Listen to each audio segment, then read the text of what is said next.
পরিবর্তন করতে হবে। আপনাদের বলছি মুরব্বী, সত্যি যদি ওই রং মাখানো মেয়ের খবর শুনতে চান টিভিতে, তাহলে তো এইভাবে বসে থাকা লাগে। রং মাখানো মেয়েটির মুখের উপরে চক্ষু রেখে খবর শুনবেন। ইমান কি এভাবে বলে? আসলেই কি ইমানের এটা পরিচয়? একটু ইমান যত বেশি হবে পাপ তত কম হবে। ইমান যত কম হবে পাপ তত বেশি হবে। তাহাজ্জুদ পড়লেও, তাহাজ্জুদ পড়লে ইমান থাকে এ কথা ঠিক নয়।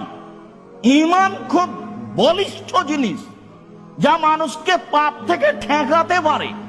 ইমান যত বেশি পাপ তত কম, ইমান যত কম পাপ তত বেশি। রাসূল সাল্লাল্লাহু আলাইহি ওয়াসাল্লাম বলেন, ইমানের স্বাদ পাওয়া যায় তিনটি কাজে। তার একটি হচ্ছে এই রাসূলের নীতিকে পূর্ণ মেনে। রাসূল সাল্লাল্লাহু আলাইহি ওয়াসাল্লামকে জিজ্ঞাসা করা হলো, আইউল আমালে আফজাল, মানুষের জীবনে সবচেয়ে ভালো কর্ম কি, মানুষের জীবনে সবচেয়ে উত্তম আমল কি? তখন তিনি বললেন, আল ঈমানু বিল্লাহি ওয়া রাসূলিহি, আল্লাহকে মেনে নেওয়া, রাসূলকে মেনে নেওয়া। আল্লাহকে মেনে নেওয়া, রাসূলকে মেনে নেওয়া, এই হলো মানুষের জীবনে সবচেয়ে বড় গুরুত্বপূর্ণ আমল। তুমি বলো তো যুবক, মেয়েটি তাহাজ্জুদও পড়ে, প্রেমের গল্পও করে, তাহলে কি ইমানের কাজ হলো? বহুদিন আমি এর বাস্তব দেখাতে গিয়ে বলেছি যে একটা ছেলে একটা ঘরে মোবাইল ঠিক করছে, তার ভাবি দেখেনি, সেই ঘরে চলে গেছে। ওইদিকে ছেলেটাও তার দিকে লক্ষ্য করেছে, তার মাথায় কাপড় ছিল না। এই অবস্থায় মেয়েটা বলছে, তার ভাবি বলছে, ছি ছি ছি ছি ছি, আমার দেবর মনে হয় আমাকে দেখে নিয়েছে। নাউজুবিল্লাহ, আমি তো আমার দেবরকে দেখিনি, আমি তো বুঝতে পারিনি যে এই ঘরে আছে।